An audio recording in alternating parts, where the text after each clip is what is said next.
हरिवंश पुराण जी का स्वाध्याय हम सभी कर रहे हैं। आचार्य जिनसेन जी द्वारा विरचित। मंगलम भगवान वीरो मंगलम गौतमो वणि मंगलम कुंद कुंदाद्यो जैन धर्मोस्तु मंगलम। नमो अरिहंताणम नमो सेताणम नमो आयर्याणम नमो उवज्जायाणम नमो लोए सवसाहुणम। पंच परमेष्ठी भगवान की जय। अगले 45 मिनट के लिए सभी प्रकार के पापों का त्याग करके सभी नवबाण नमोकार मंत्र पढ़ लें।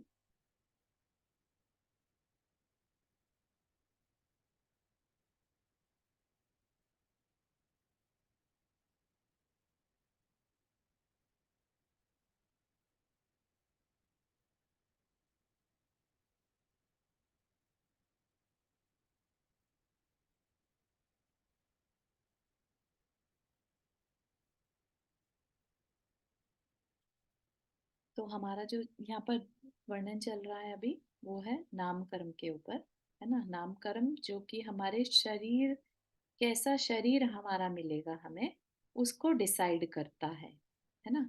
तो बहुत सारे उसके भेद प्रभेद हैं, क्योंकि एक शरीर सिंपल हमें जो दिखता है हम मान लेते हैं कि बस यही है ना। लेकिन उस शरीर के पार्ट्स जहाँ है वैसे ही क्यों है, उसकी आकृति कैसी है, उसके अंदर की सारी विशेषताएं, राइट। इवन लाइक किसी का स्वर अच्छा है, किसी का नहीं अच्छा है, किसी की चाल कैसी है, ये सब बातें भी शरीर आधारित चीजें हैं, राइट।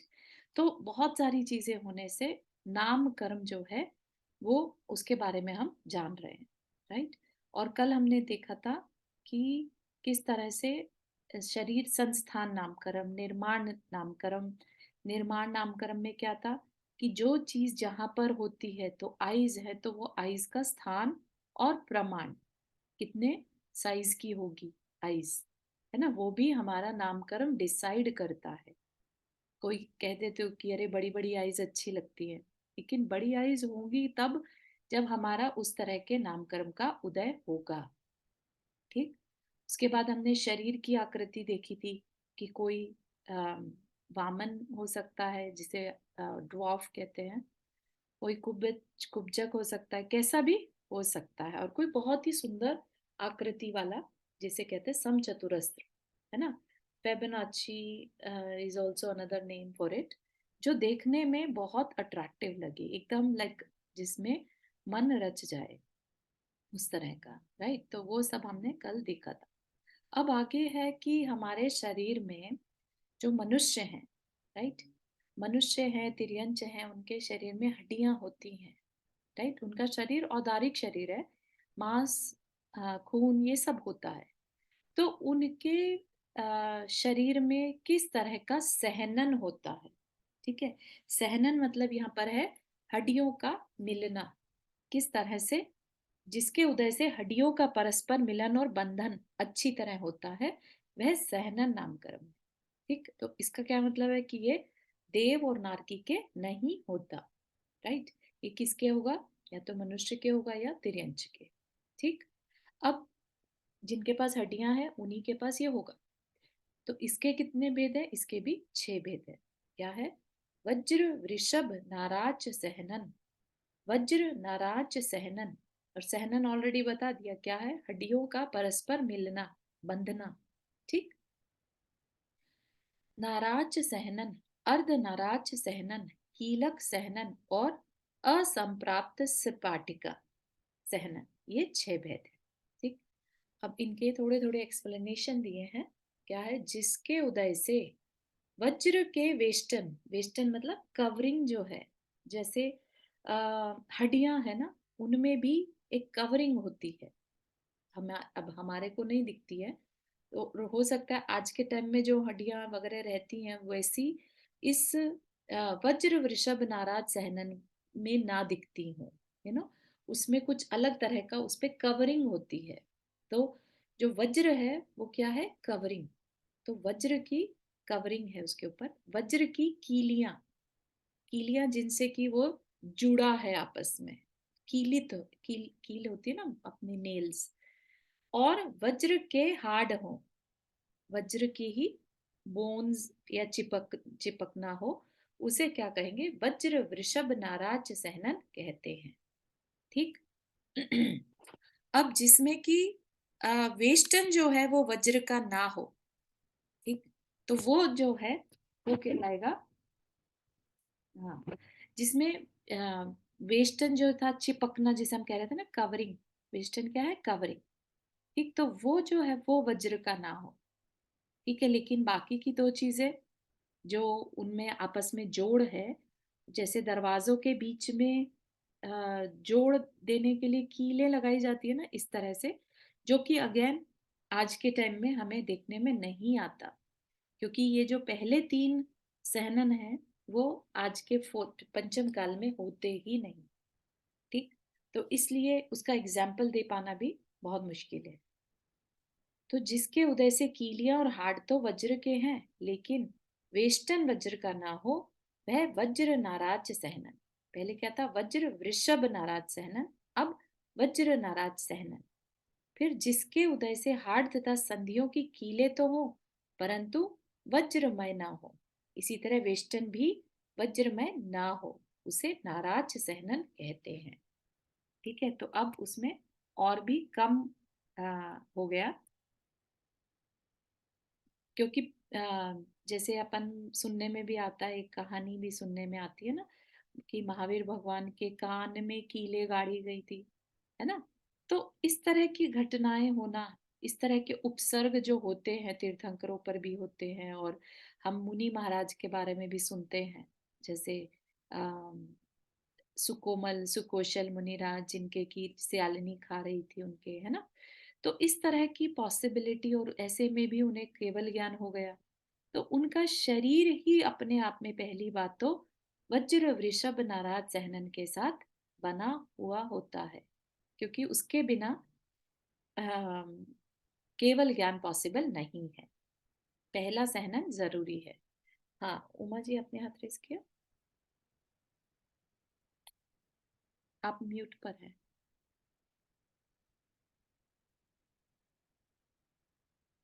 हाँ। हेलो। हाँ, अब आ हाँ हाँ, जय जिनेन्द्र। जी। मैं पूछती हूँ, तीर्थंकर प्रभु के ऊपर भी उपसर्ग होता है? तीर्थंकर बनने के बाद तो नहीं होता है, लेकिन जब वो मुनि अवस्था में होते हैं तब हो सकता है, जैसे कि ओके ओके। पार्श्वनाथ भगवान पे हुआ, महावीर हाँ भगवान पे हुआ, है ना। हाँ, मुनि अवस्था में। मुनि अवस्था में, यस। Ji, thank you. एक बार केवल ज्ञान हो गया तो फिर तो उनका शरीर ही 30,000 हाँ फीट ऊपर चला जाता है और कोई उपसर्ग जी। उसका नहीं रहता। हाँ बिल्कुल। जी। हाँ, नंदा जी अपने हाथ में किया।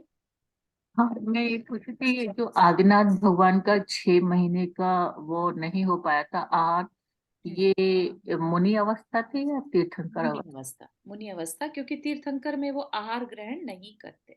अच्छा, उसके बाद करते ही नहीं। जी। Thank you. प्रीति जी। आप म्यूट पर हैं आंटी। हाँ हाँ, चारू जय जिनेन्द्र। जैसे चारू, जो ये अपने जैसे भगवान हुए तो उनको तो वृषभान वज्र वृषभ नाराज। वृषभन नारायण, तो हाँ जी। बाकी जो हैं ये फिर और लोग होते होंगे, ये जो और हाँ, सैनन दिखाए। हाँ, और भी होते हैं, और ऐसा नहीं है कि बाकी किसी को वज्र वृषभ नाराज नहीं हो सकता। ये अच्छा। शरीर हो सकता है, लेकिन सबके सब इस शरीर वाले केवल ज्ञान पा ही लें, ये जरूरी नहीं। Okay okay. कला का पुरुष जैसे, तो होते हैं, राइट? हाँ, जैसे भोग भूमि है, भोग भूमि में सबके पास वज्र वृषभ नाराज सहनन होता है, लेकिन वहां से कोई मोक्ष नहीं जा सकता। अच्छा। ओह। ठीक है ना। तो अच्छा। समझिएगा कि लेकिन जो मोक्ष जाएगा या केवल ज्ञान प्राप्त करेगा, उसके पास वज्र वृषभ नाराज सहनन होना जरूरी है।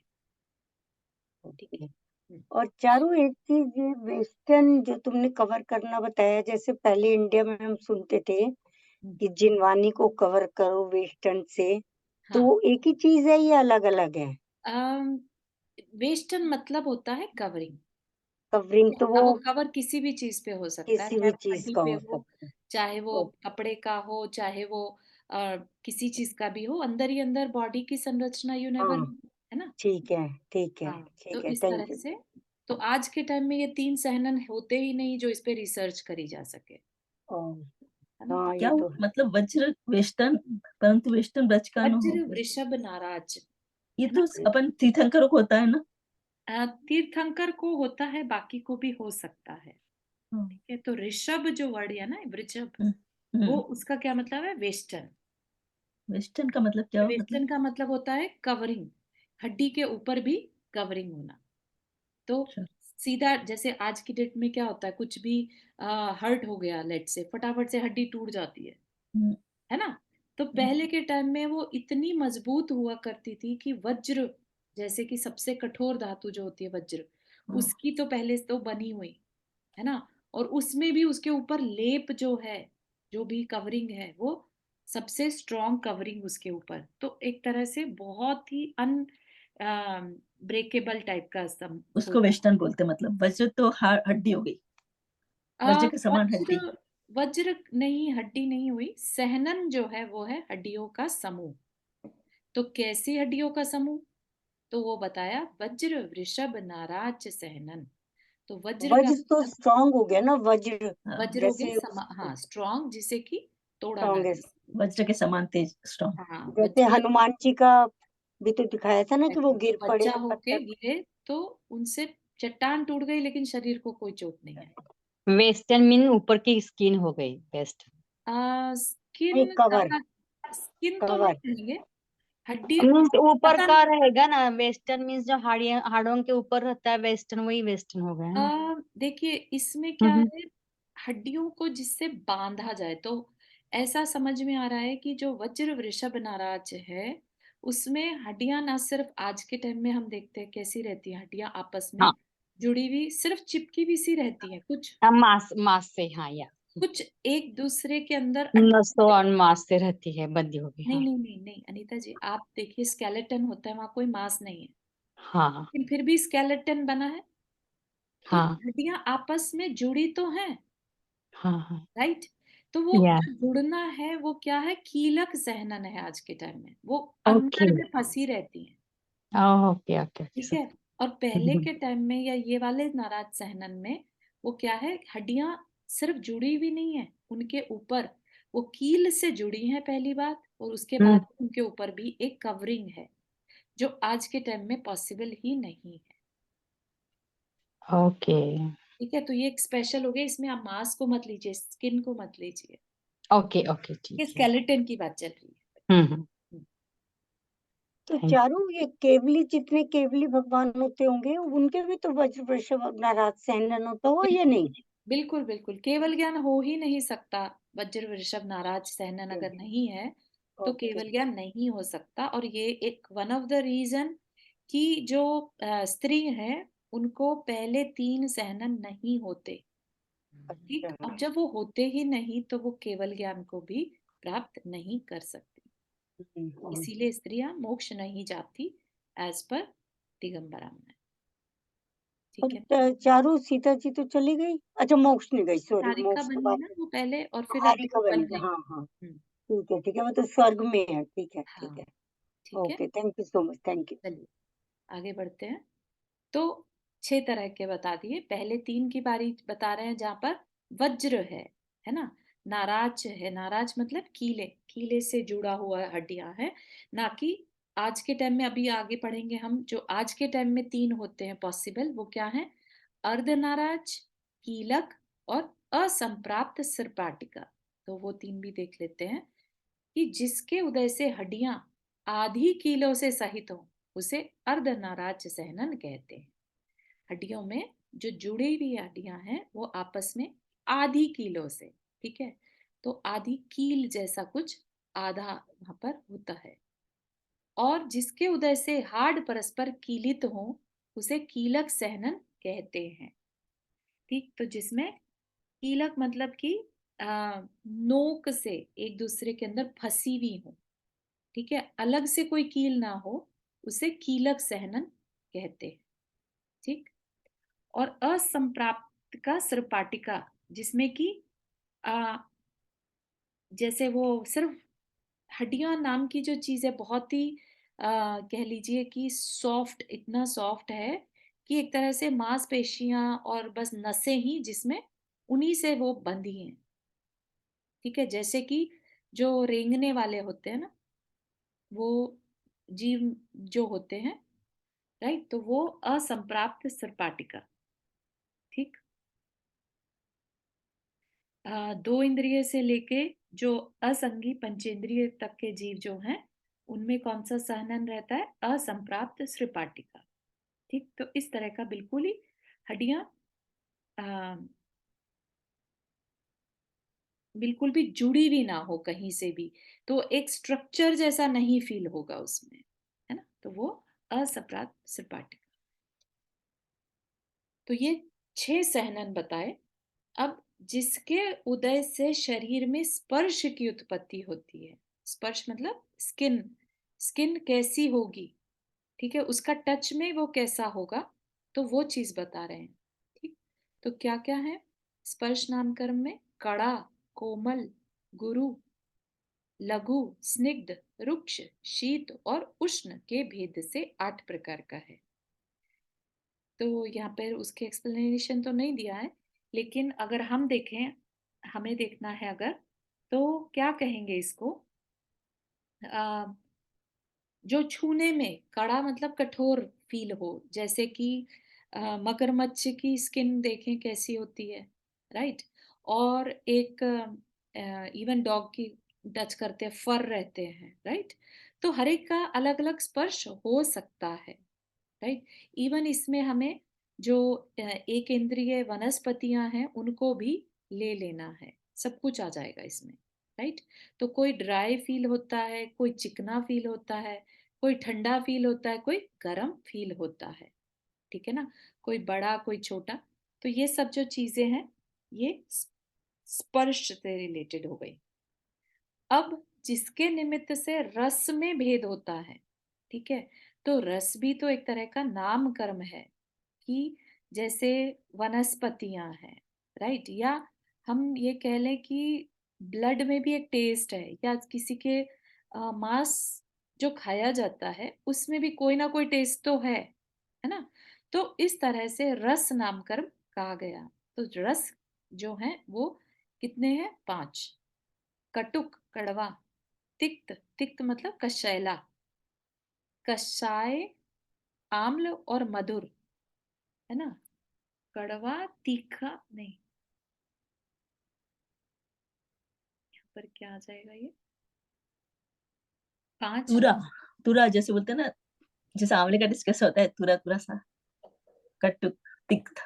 हाँ, आंवला खट्टा हो गया, आम्ल, है ना। तुरा जैसे मुंह में डालो तो कैसा जीभ खराब हो जाती है।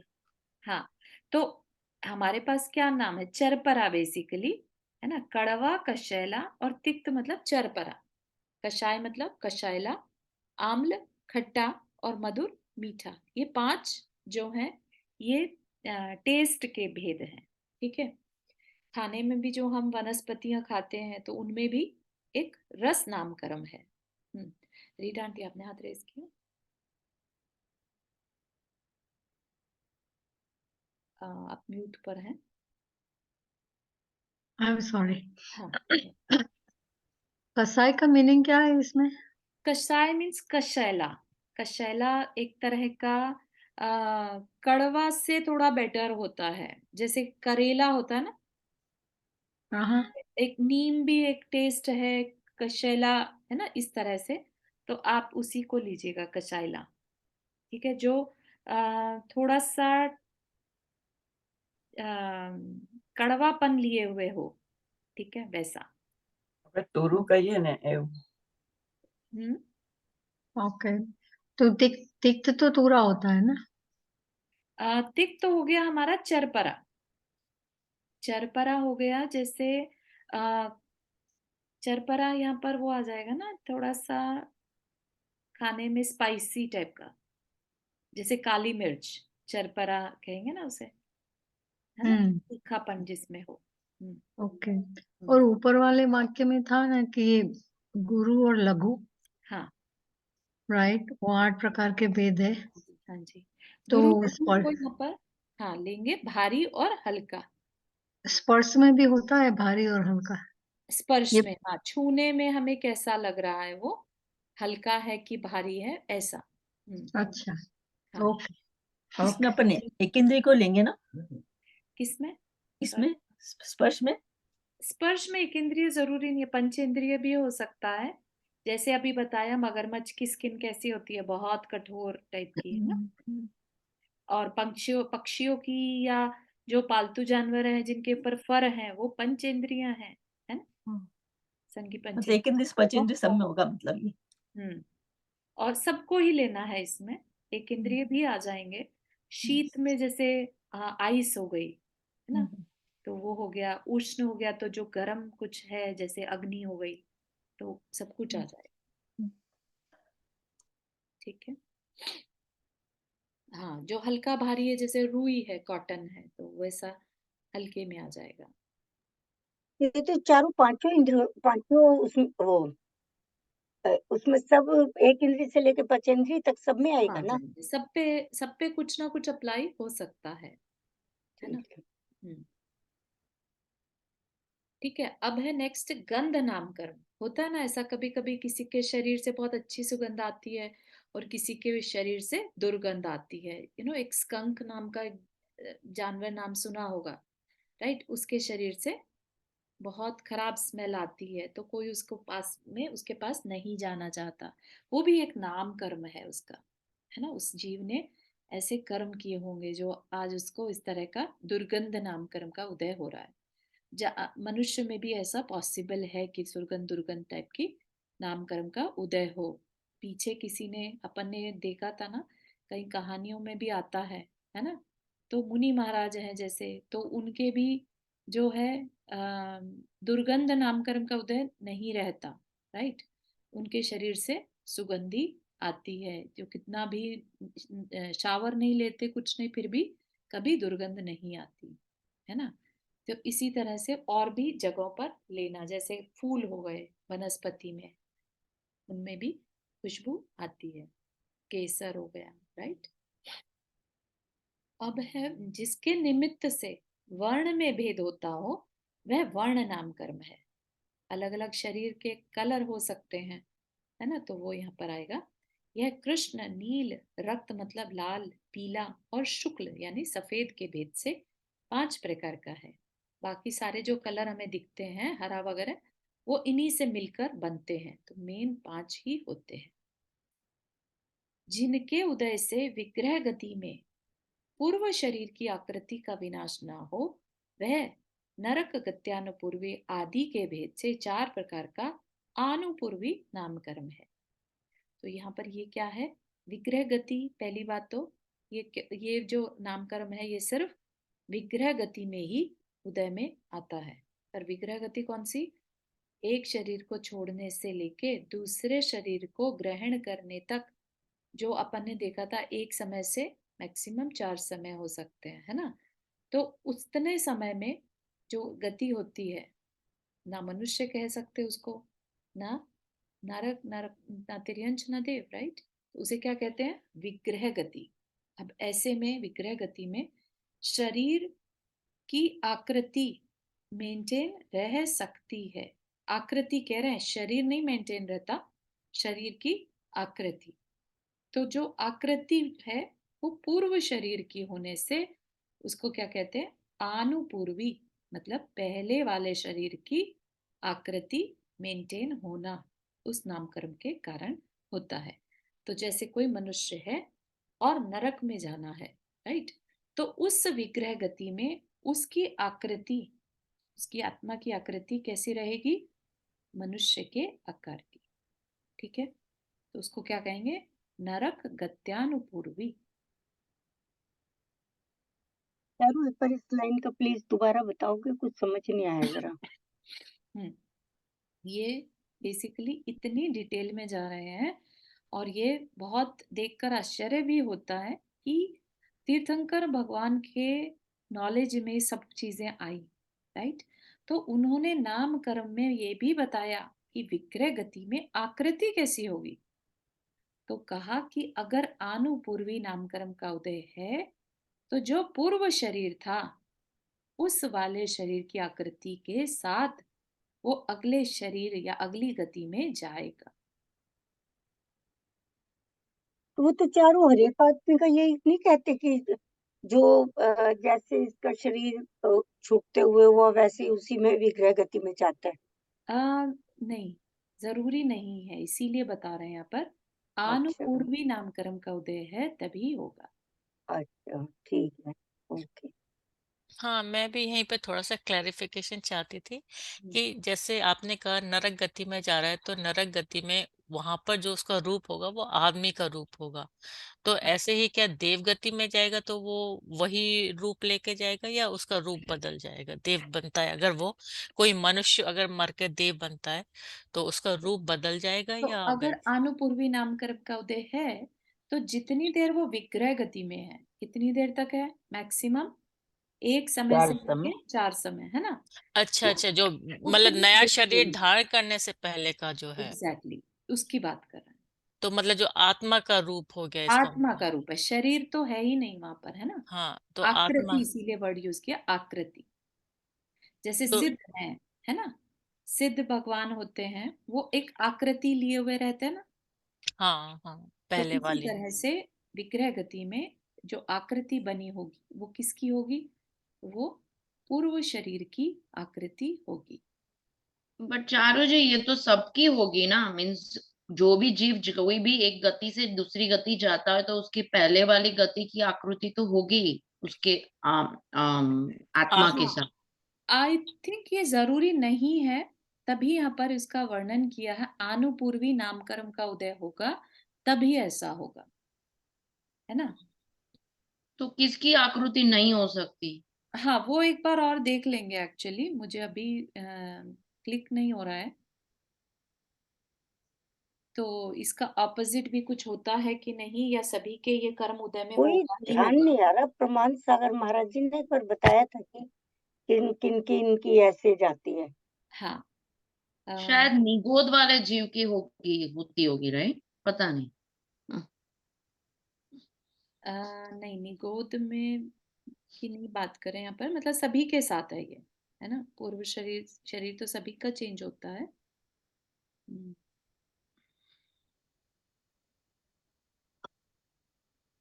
अब ये चीज हमारे तो नोटिस में आएगी नहीं क्योंकि हमको तो करेक्ट। आत्मा दिखाई नहीं देती। हाँ, तो इसको एक बार अपन देख लेंगे, है ना? मेरे हिसाब से जो मेरी जानकारी है वो तो यही है कि सभी के उदय होता ही है, तभी प्रीवियस शरीर के साथ ही वो जाता है। ठीक है। क्योंकि सिद्ध में भी तो ऐसा ही होता है, राइट? सिद्ध हाँ अवस्था में वो जो लास्ट पोजीशन में रहते हैं वही पोजीशन हाँ, ऊपर बिल्कुल जाता सही है है, तो। बिल्कुल सही है। तो इसी तरह से है, लेकिन ये भी जो हो रहा है बेसिकली वो नाम कर्म के उदय से है, बिना उसके वो पॉसिबल नहीं था। ठीक है। हम्म, ठीक। अब है जिसके उदय से यह जीव भारीपन के कारण लोहे के समान नीचे नहीं गिरता और लघुपन के कारण आग की रुई के समान ऊपर नहीं उड़ता, वह अगरु लघु नाम कर्म कहा गया है।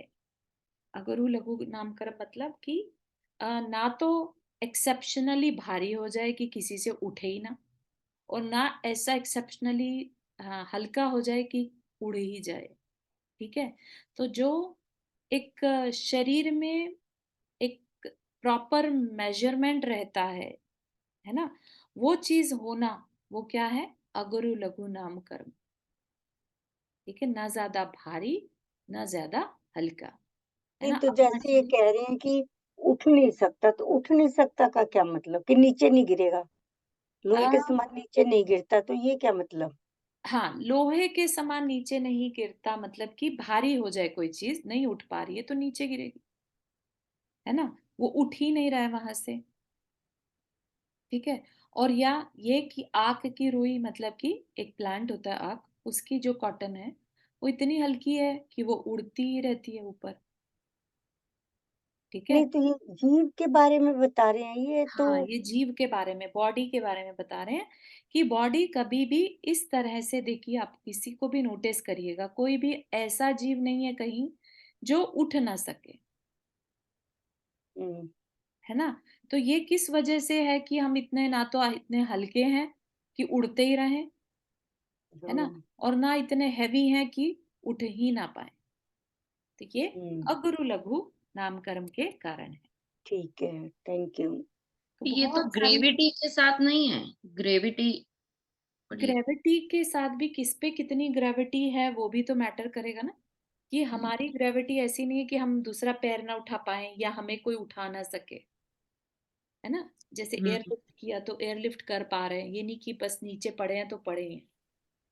एक ये बहुत छोटे जो फ्लाइज होते हैं आजकल, फूड फ्लाइज, तो ये भी इसी मतलब रुई के समान हो गए ना, क्योंकि जैसी जरा सी हवा चलती है तो ये उड़ जाते हैं इधर का उधर, हाँ, तो ये तो उस कैटेगरी में आएंगे।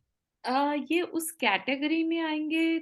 तो मतलब ऐसा थोड़ा नहीं, सा ना कभी कभी जीव और शरीर में कंफ्यूजन हो जाता है कि हम जीव के बारे में बात कर रहे हैं या शरीर के यहाँ बारे पर में बात। शरीर के बारे में बात कर रहे हैं, शरीर अच्छा जो है, हाँ, जीव का शरीर, है ना। जी, शरीर। हम्म, रुई के समान भी ऊपर नहीं उड़ता, ये तो ये कह रहे हैं। हाँ हाँ हाँ, है ना, ना इतना ऊपर उड़ता जैसे कि कागज बन जाए बिल्कुल और उड़ने लगे, ठीक है ना। हम्म। नंदा जी, आपका वाला क्वेश्चन भी एक बार देख लेंगे कि फ्लाइज होती हैं जो छोटी छोटी, जो हवा के उससे जोर से ही उड़ जाती हैं, तो वो एक तरह से उनमें उतना ही अगरु लघु नामकर्म है उदय में, है ना, कि वो उड़ पा रहे हैं। तो किस में कितना अगरु लघु नामकर्म का उदय है उस पे डिपेंड करेगा। अच्छा अच्छा, जिसमें कम है उसमें हाँ थोड़ा हाँ, ज्यादा वो हो जाएगी, और जिसमें एग्जैक्टली, ठीक है बैलेंस है तो वो। प्रोपोर्शन, हाँ। हाँ ठीक है, थैंक यू। ठीक, अब है जिसके उदय से अपने ही बंधन आदि से अपना ही घात होता है, वह उपघात नामकर्म कहा गया है, और जिससे दूसरों का घात होता है वह परघात नामकर्म। तो कुछ जीव ऐसे देखे जाते हैं जिनमें कि ऐसी कुछ व्यवस्था हो जाए जो अपना ही नुकसान कर ले। जैसे कि बारहसिंगे का एग्जाम्पल लिया जाता है, उसके जो सींग रहते हैं वो इतने बड़े बड़े हो जाते हैं कि अगर झाड़ी में फंस जाए तो वो उससे निकाल नहीं पाता, है ना। या किसी के नाखून इतने बड़े हो जाएं कि अपने को ही चुभ जाएं, राइट, किसी जानवर के नाखून लेट से इतने बड़े बड़े हो जाएं कि खुद के लिए ही पीड़ा का कारण बन सकते हैं, या किसी के दांत इतने बड़े हो जाएं, राइट। तो वो चीज क्या कहलाएगा, उपघात, ठीक। और परघात, परघात में जिसमें कि जैसे शेर है, लायन, दूसरों को मारने की जिसमें कैपेसिटी हो, ठीक है, वो परघात में आएगा, ठीक है। अब है जिसके उदय से शरीर में सूर्य के समान बहुत भारी आताप की उत्पत्ति होती है, वह आताप नाम कर्म माना गया है। इसका उदय सूर्य के विमानों में स्थित भादर पृथ्वी का एक जीवों के ही होता है। इसकी विशेषता यह है कि यह मूल में ठंडा होता है और इसकी प्रभा उष्ण होती है। तो क्या कह रहे हैं यहाँ पर कि सूर्य के समान कह रहे हैं, सूर्य नहीं कह रहे हैं, सूर्य के समान। तो सूर्य के समान में मतलब क्या है कि सूर्य का विमान हमने पढ़ा, राइट। विमान होता है, सूर्य ऐसा कोई आग का गोला नहीं है जहां आग बन रही है और वो हमें दिखाई दे रहा है, गर्मी पहुंचा रहा है। क्या कहा, सूर्य का विमान, और उस विमान में क्या है, भादर पृथ्वी का एक जीव है, जिसकी वजह से वो विमान हमें चमकता हुआ दिखाई भी पड़ता है और गर्मी भी देता है, सूर्य। इसके ऑपोजिट जो चंद्रमा है वो ठंडा, ठंडक देता है। चलो एक बार ये दोबारा, ये बादर कौन सा वो था, हाँ, पृथ्वी का एक? बादर पृथ्वी का एक, बादर मतलब जो दूसरे के द्वारा रोके जाने पर रुक जाए, सूक्ष्म ओके, बादर पढ़े थे ना। हाँ वही ना, उसमें पढ़ा था ना, हाँ, तो लेकिन याद नहीं आ बादर रहा। पृथ्वी का एक जीवों के ही होता है। तो वो क्या है, मूल में ठंडे, और उसकी जो रोशनी है वो गर्म होती है, सिर्फ रोशनी। तो ऐसा नहीं कि कोई उन्हें छू दे तो वो जल के भस्म हो जाए, ऐसा नहीं। सिर्फ वो उनकी रोशनी ही जो है, प्रभा है, आभा है, वो ही गर्म है, ठीक है। तो ये चीज भी हमें समझनी चाहिए। तो अग्नि और आतप, इनमें डिफरेंस हो गया, ठीक है ना। अग्नि क्या है, वो मूल में भी गर्म है, इसीलिए अग्नि से जल जाते हैं। लेकिन सूर्य के जो प्रकाश है वो मूल में ठंडा है और उसकी आभा गर्म है, ठीक है। तो ये क्या है, आतप नामकरण के कारण ऐसा होता है, ठीक है। पर चारू इसकी तपस्या से तो बहुत आदमी वो हो जाता है सनबर्न। हाँ वही ना, तपस से होता है, लेकिन ऐसा नहीं है कि वहां पर रहने वाले देव जो हैं वो जल रहे हैं, अच्छा, अदरवाइज वो विमान में देव कैसे रह पाएंगे, हाँ ठीक है ठीक है है ना। ठीक है। ठीक है, तो बस लेकिन उसको देव तो अग्नि में भी होते हैं, अग्नि का एक देव। नहीं नहीं, जो विमान ज्योतिषवासी देव है ना, हाँ जिसके हाँ। विमान है, तो जो सूर्य है, सूर्य विमान के पास वहां पर क्या है, ये बादर पृथ्वी का एक जीवों के कारण सूर्य का विमान चमकता हुआ दिखता है, उससे गर्मी आती है, क्योंकि वहां आतप नामकरण का उदय है उन जीवों के। मतलब आप कह रहे हो कि वहां पे जुगनू टाइप के बहुत सारे जीव हैं, हाँ उनकी वजह से ये रोशनी हो रही है। हाँ, लेकिन जुगनू का इनफैक्ट डिफरेंट है थोड़ा सा, उसमें उद्योत नामकरण है, वो सिर्फ चमकता है, गर्मी नहीं देता, हाँ हाँ। है ना। तो यहाँ पर किस तरह के जीव हैं, जो चमक भी रहे हैं और गर्मी भी देते हैं और मूल में ठंडे हैं, ऐसा। हम्म। हम्म, ठीक है। तो ये हो गया आतप, जो गर्म, दूर से गर्म हो और मूल में ठंडा, जिसके उदय से शरीर में विशिष्ट प्रकार का प्रकाश होता है, वह उद्योत नामकरण है। अब किसी का शरीर ही चमकने लगे, है ना, कुछ मछलियां भी ऐसी आती है ना, इलेक्ट्रिक करंट लाइट देने वाली, कई बार देखी होगी पानी में, वो उनके अंदर इस तरह की शक्ति रहती है, वो एकदम से इलेक्ट्रिक लाइट देती हैं, है ना। तो ऐसे ही जुगनू, है ना, और चंद्रमा के विमान में स्थित बादर पृथ्वी का एक जीव, जिससे कि सिर्फ चमक है, गर्मी नहीं है, ठीक है। और जुगनू तो अपने सबने देखा ही है, ठीक। फिर क्या कह रहे हैं, जो उच्छ्वास का कारण है वह उच्छ्वास नामकरण माना गया है, ठीक है, जिससे हम सांस ले और छोड़ रहे हैं, ये उच्छ्वास नामकरण के कारण है। जो आकाश में प्रशस्त एवं अप्रशस्त गति कराने में समर्थ है, वह विहायो गति नामकरण है। विहायो गति मतलब आकाश में उड़ने वाली, ठीक है। विहाय मतलब आकाश, और गति उड़ना, गमन, है ना। तो जिन भी जीवों का आकाश में गमन हो या चलना, है ना, आ, आ, तो इसमें प्रशस्त अप्रशस्त में इवन जो नीचे चलने वाले हैं उनको भी इसमें लिया जाएगा, ये नहीं कि सिर्फ उड़ने वाले ही, ठीक है। तो यहाँ पर सिर्फ चलने से मतलब है, और ये आकाश विहाय मतलब जो जो जिस द्रव्य, आकाश द्रव्य की यहाँ पर बात की गई है, ठीक है। तो हम सब भी चलते हैं, तो हमारी चाल कैसी है, अगर अच्छी चाल है तो वो प्रशस्त कहलाएगी, और अच्छी नहीं है तो अप्रशस्त। जैसे प्रशस्त में एग्जाम्पल किसका आता है, हाथी का, घोड़े का, शेर का, जो बहुत स्टाइल होता है ना, एलिगेंसी रहती है जिनमें, चाल में, जिनकी चाल में एलिगेंसी रहती है, ठीक है। और अप्रशस्त में किसकी आती है, जैसे गधे की, ऊंट की, सर्प की, ये सीधे नहीं चल पाते जो, ठीक है, एक पैर किधर जाएगा, एक पैर किधर जाएगा, ठीक है, समझ में आया।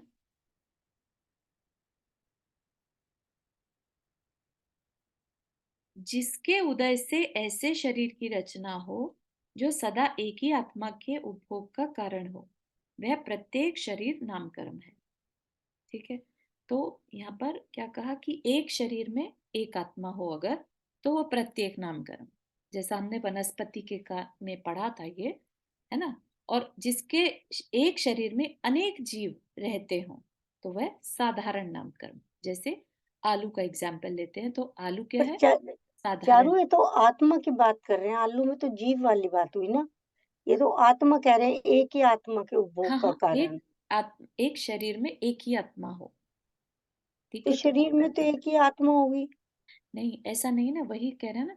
तो ऐसे भी नामकर्म का होता है जिसमें एक शरीर में अनेक आत्माएं, जैसे कि आलू के केस में, आलू में अनंतानंद जीव रहते हैं ना।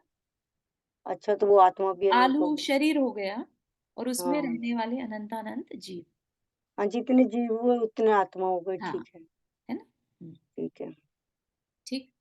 अब इसके बाद है, जिसके उदय से जीवों का द्वि इंद्रिय आदिक जीवों में जन्म होता है वह त्रस नामकर्म, और इसके विपरीत सिर्फ एक इंद्रिय जीवों में जन्म हो वह स्थावर नामकर्म। तो अगर किसी जीव का स्थावर नामकर्म का उदय चल रहा होगा तो उसके कितनी इंद्रियां होंगी? नियम से एक ही इंद्रिय होगी, वो भी स्पर्श। ठीक है ना। तो हमें एक से ज्यादा इंद्रियों के लिए त्रस नामकर्म का उदय भी जरूरी है। ठीक है। अब जिसके निमित्त से यह जीव समस्त प्राणियों के लिए प्रीति करने वाला होता है वह सुभग नामकर्म है। सुभग मतलब सौभाग्यवान, जिसको कि सभी पसंद करें। ठीक है, ऐसा भी नामकर्म होता है। ठीक है, अदरवाइज तो है ना, सभी उसको मिलना चाहते हैं, सभी उसके पास रहना चाहते हैं। और जिसके निमित्त से दूसरों को अप्रीति उत्पन्न करने वाला हो वह दुर्भग नामकर्म का। ठीक है। फिर मनोज्ञ स्वर की रचना होती हो वह सुस्वर, ये सबको समझ में आता है, जैसे लता मंगेशकर जी का, है ना। और जो अनिष्ट स्वर का कारण है वह दुस्वर नामकर्म है। जिससे शरीर में रमणीयता प्रकट होती है वह शुभ नामकर्म है। रमणीयता मतलब जो देखने में अच्छा लगे, वह शुभ नामकर्म। जो अत्यंत विरूपता का कारण है, जो बहुत विरूप है, मतलब कि अ, देखने में अच्छा ना लगे, वह दुखदाई अशुभ नामकर्म है, जिसे कोई देखना ना पसंद करे। ठीक है। जैसे मेनली सूकर के केस में ऐसा बोला जाता है कि उसको कोई देखना नहीं पसंद करता। जो सूक्ष्म शरीर का कारण है वह सूक्ष्म नामकर्म है, और जो दूसरों को बाधा करने वाले शरीर का हेतु है वह बादर नामकर्म है। सूक्ष्म में क्या होता है, ना तो वो किसी को बाधित करता और ना बाधित होता। ठीक है। और बादर जो बाधित हो जाए या बाधित कर दे। ठीक है। जो आहार आदि पर्याप्तियों की रचना का कारण है वह पर्याप्ति नामकर्म है। ये हम ऑलरेडी अच्छे से पढ़ चुके हैं, है ना। तो शायद इतना कंफ्यूजन इसमें नहीं होना चाहिए इस बार। तो पढ़ते हैं अपन जो यहाँ पर बताया गया है। विद्वानों ने इसके आहार पर्याप्ति, शरीर पर्याप्ति, इंद्रिय पर्याप्ति, स्वाचोश्वास पर्याप्ति, भाषा पर्याप्ति और मनय पर्याप्ति, ये 6 भेद कहे हैं। तो ये भी पर्याप्ति नामकर्म के उदय से होता है। जो आहार, शरीर, स्वाचोश्वास, इंद्रिय, भाषा और मन, इन 6 पर्याप्तियों के अभाव का कारण है वह अपर्याप्ति नामकर्म है। मतलब कि पर्याप्ति अगर नामकर्म है तो 6 की 6 पर्याप्तियां हो जाएंगी। अगर इनमें से कोई एक पर्याप्ति भी कम है तो क्या कहलाएगा? अपर्याप्ति नामकर्म। ठीक। भावार्थ, विग्रह गति के बाद, अगेन यहाँ पर विग्रह गति की बात आई। विग्रह गति कौन सी? एक शरीर छोड़ने के से दूसरे शरीर के बीच में जो समय है 1 से 4 समय का, वो विग्रह गति। तो विग्रह गति के बाद जहां पर भी जीव को उत्पन्न होना है, उत्पत्ति स्थान में पहुंचने पर ग्रहण किए हुए आहार वर्गणा के परमाणुओं में फल रस भाग रूप परिणमन करने की जीव की शक्ति की पूर्णता को आहार पर्याप्ति कहते हैं। मतलब क्या? आहार वर्गणा से कल को वो अपना शरीर बना पाने की क्षमता, इतनी बस उसकी क्षमता आ जाना कि यस वो कल को, मतलब कल को इन द सेंस कि 6 पर्याप्तियां पूरी होने के बाद फिर वो अपना काम शुरू करता है, पहले शक्तियां लेता है। ठीक है। हर जीव पहले शक्तियां ग्रहण करता है कि हाँ मैं शरीर बना पाऊं, मैं स्वाचोश्वास बना पाऊं, मैं, मेरे अंदर इंद्रियां बनाने की क्षमता हो, है ना। तो वो क्षमताएं इकट्ठी करता है पहले, तो उसको क्षमता को पर्याप्ति कहा है। ठीक है। तो शरीर बना पाने की पर्याप्ति, ठीक है, तो वो क्या है, आहार पर्याप्ति। फिर अब उन जो उसने शरीर के परमाणुओं को इकट्ठा किया, अब उनको रूप देना, शरीर का रूप देना, ठीक है, तो उस रूप दे पाने की भी क्षमता उसमें होनी चाहिए। हड्डी बनेगी, खून बनेगा, मांसपेशियां, बहुत कुछ अवयव बनते हैं ना शरीर के, तो वह सब भी वो किस में आ जाएगा, शरीर पर्याप्ति, ठीक है। हाँ उमा जी आपने हाथ रेज किया। इसमें परमाणु आहार वर्गना के परमाणुओं में खल रस भाग रूप परिणमन करने की जीव की शक्ति, तो खल रस भाग माने क्या होता है? खल बेसिकली यहाँ पर स्ट्रक्चर को कहा है, रस बेसिकली जो ब्लड वगैरह है ना, उस रूप बनाने की, क्योंकि बाहर से आहार वर्गणाएं आती हैं तब हमारी जो शरीर चलता है, खाली भोजन से हमारा शरीर चलता हो ऐसा नहीं है ना, हम बाहर से इन्वायरमेंट से भी आहार वर्गणाएं निरंतर ग्रहण करते हैं, तो उससे भी शरीर को बनाने की क्षमता, ठीक है। फिर उसके बाद क्या बोल दिया, जिन परमाणुओं को खल रूप परिणमाया था उन्हें अड्डी आदि कठोर अवयव रूप, तथा जिन्हें रस रूप परिणमाया था उन्हें रुधिर आदि तरल अवयव रूप परिणमाने की शक्ति की पूर्णता को शरीर पर्याप्ति कहते हैं। तो पहले तो आहार वर्गणा इकट्ठी करी, अब उनसे शरीर बना दिया, मतलब उनको हड्डी, मांस और ब्लड में कन्वर्ट कर दिया, ठीक है ना। Thank you. हम अगर उपवास लेते हैं तो इसका ये मतलब नहीं है कि हमारा शरीर चलेगा नहीं, है ना, हमारा शरीर अपने आप भी बहुत कुछ इन्वायरमेंट से लेके चलता रहता है, ठीक। अब शरीर बन गया, शरीर रूप परिणत परमाणुओं में स्पर्शन इंद्रिय आदि के आकार परिणमाने की शक्ति की पूर्णता को इंद्रिय पर्याप्ति कहते हैं। शरीर बन गया, इट डजंट मीन, कभी आपने देखा होगा गर्भ में बच्चा रहता है ना, स्टार्टिंग में उसके एकदम से इंद्रियां नहीं आती, पहले एक बड़ा सा गोला सा रहता है, राइट, फिर उसमें धीरे धीरे अंग फूटते हैं, है ना, फिर उन अंगों में से भी फिर इंद्रियां बनती हैं, शरीर काफी बड़ा सारा होता है, फिर उसमें से, है ना, उसमें से फिर इंद्रियां निकलती हैं, है ना, एक मांस का लोथड़ा टाइप का ही रहता है वो शुरू में, फिर उसमें से इंद्रियां उठती हैं, राइट। तो इसलिए शरीर पहले, फिर इंद्रियां, फिर भीतर की वायु को बाहर छोड़ना और बाहर की वायु को भीतर खींचने की शक्ति की पूर्णता को स्वाचोश्वास। ओ आई एम सॉरी, आज तो टाइम बहुत ज्यादा हो गया, I have to take another class actually 6 PM पे, so we have to stop here. इसको कंटिन्यू करेंगे पर्याप्ति से यहीं से, ठीक है। I won't be able to take any question today, तो जिनवानी स्तुति करते हैं। जावाणी के ज्ञान से सूझे लोकालोक, सो वाणी मस्तक धरो सदा देत बोधो, हे जिनवाणी भारती तो ही जपो दिन रहन, जो तेरा शरणागए सो पावे सुख चैन। 9 वर्णन करना।